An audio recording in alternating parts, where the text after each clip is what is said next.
Welcome all of you students of standard 10th. I am Sanjay Chaudhary and today I am going to teach you appreciation of the poem You Start Dying Slowly. The question of appreciation has 5 marks and there are different points. Now let's come and learn the appreciation of the poem You Start Dying Slowly. विद्यार्थी मित्रो, आपण आज या ठिकाणी ॲप्रिशिएशनचा भाग पाहणार आहोत. हा भाग 5 मार्कासाठी आहे आणि त्याच्यामध्ये वेगवेगळे पॉइंट्स त्या ठिकाणी दिलेले असतात. चला तर मग या ठिकाणी You start dying slowly. The first point of the appreciation is the title of the poem. या ठिकाणी पहिला मुद्दा टायटल हा दिलेला असतो आणि त्याच्यामध्ये आपल्याला कवितेचं नाव लिहायचं असतं. मग त्या ठिकाणी आपण लिहिणार आहोत The title of the poem is You Start Dying Slowly. You start dying slowly. It is the title of the poem. आपण त्या ठिकाणी लिहिलं की we get half mark. आपल्याला त्या ठिकाणी अर्धा गुण मिळणार आहे. The second point, दुसरा जो मुद्दा आहे त्या ठिकाणी नेम ऑफ द पोएट लिहायचं असतं. Poet, the name of the poet is Pablo Neruda. Pablo Neruda हे त्या कवितेचे कवी आहेत आणि त्यांचं नाव त्या ठिकाणी आपल्याला काय करायचंय, लिहायचं आहे. तिसरा जो मुद्दा आहे तो मुद्दा राईम स्कीमच्या संदर्भामध्ये आहे. तर यामध्ये या कवितेमध्ये कोणत्याही प्रकारची राईम स्कीम नाही आणि म्हणून there is no rhyme scheme. It is free verse. त्या ठिकाणी फ्री वर्स आहे असं त्या ठिकाणी काय करायचं, आपल्याला उल्लेख करायचा असतो. त्यानंतरचा पुढचा जो महत्त्वाचा मुद्दा आहे, राईम स्कीमच्या याला 1 मार्क आहे. म्हणजे अर्धा मार्क टायटल, अर्धा मार्क पोएट आणि 1 मार्क राईम स्कीम. त्यानंतर पुढचा जो मुद्दा आहे the figure of speech. Figure of speech आपल्याला त्या ठिकाणी लिहायचं आहे. तर in this poem the figure of speech is, या कवितेमध्ये जे फिगर ऑफ स्पीच आहे it is the repetition. Repetition हे फिगर ऑफ स्पीच त्या ठिकाणी आलेलं आहे कारण त्यामध्ये you start dying slowly, this line is repeated again and again. You start dying slowly ही जी ओळ आहे ही पुन्हा पुन्हा त्या ठिकाणी काय केलेली आहे, उल्लेखलेली आहे.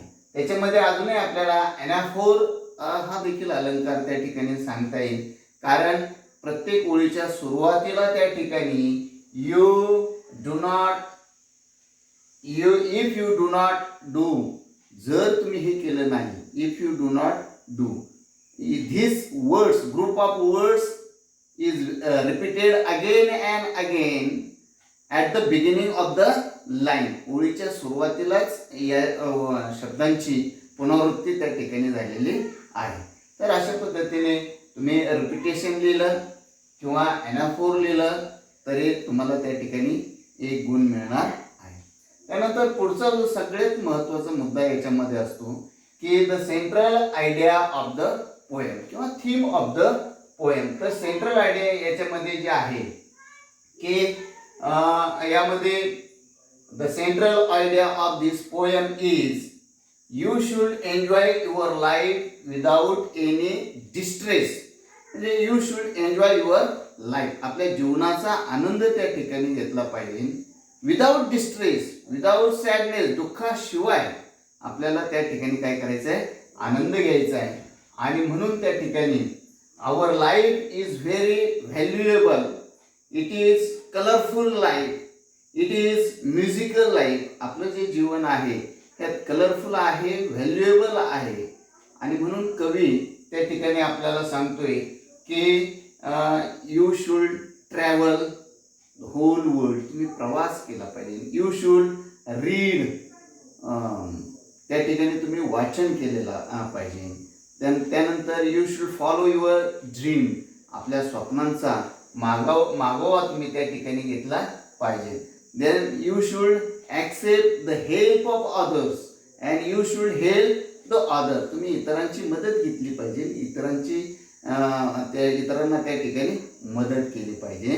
आणि म्हणून या ठिकाणी the central idea of this poem is you should enjoy your life without any distress.